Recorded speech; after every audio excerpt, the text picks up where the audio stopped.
ကဲအားလုံးပဲမင်္ဂလာပါကျွန်တော်နာမည်မောင်သက်ဖြစ်ပါတယ်ပြန်လဲကြိုဆိုလိုက်ပါခင်ဗျာကျွန်တော်ဘောလုံးပွဲဒီပြန်မလွှင့်တာကြာပြီပေါ့နော်အခုမှပြန်လွှင့်မှာပေါ့ကျွန်တော်အားချင်းလေးကိုကျွန်တော်ရအောင်ကြိုးစားပြီးပြန်လွှင့်တာဖြစ်ပါတယ်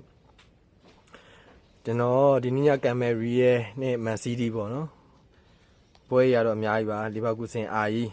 PSG ချဲစီပေါ့နော်ပွဲရတော့အများကြီးပါပဲဒါမှကျွန်တော်ရဲ့အသင်းဖြစ်တဲ့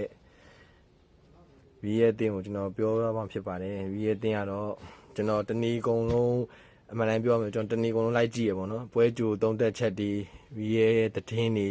မန်စီးတီးရဲ့သတင်းတွေပေါ့နော်ကျွန်တော်အကုန်လိုက်ကြည့်တဲ့အချိန်မှာကျွန်တော်ဗီရဲ့တဲ့အားရစရာတစ်ခုမှတော့မရှိဘူးပေါ့နော်ပွဲကြိုခမန်းချက်ဒီမှာလေတော်သူ UCL 15လုံးရပေါ့နော်15လုံးပဲဘယ်လောက်ရပေါ့ဒီနေ့ရဲ့လူစင်းပိုင်းရောခြေစွမ်းပိုင်းရောအားရောဗီရဲ့ကနေပိုင်းမှာရောက်နေတဲ့အတွက်ဒီနှစ်ကိုဒီနှစ်မန်စီးတီးအင်ကွင်းရောဘာနီဗျူးရောမှာကျွန်တော်မန်တိုင်းပြောမယ်ဆိုတော့ဗီရဲ့ကိုဒီညဝမ်းနဲ့စာနဲ့ပဲစောင့်ကြည့်ရမလို့ဖြစ်နေပြီပေါ့နော်ခြေစွမ်းပိုင်းမှာလည်းကျွန်တော်မကြိုက်တဲ့အနေထားမှာပါပါတယ်ဒါပေမဲ့ဗီရဲ့ကတော့ဗီရဲ့ပါပဲအဲကြောင့်မို့ကျွန်တော်နောက်ဆုံးတစ်ခုအနေနဲ့ပြောလိုက်ပါတယ်ကျွန်တော်ဒီနေ့ညဗီရဲ့ကိုမကြိုက်ပါဘူးကျွန်တော်မန်စီးတီးနိုင်မယ်လို့ကျွန်တော်ထင်ပါတယ်ဗီရဲ့ထက်ကိုနော်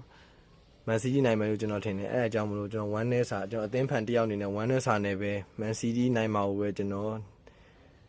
2 နာရီခွဲအချိန်ကိုကျွန်တော်ပျော်ပျော်ကြီးပဲထိုင်ကြည့်လိုက်ပါတော့မယ်ကို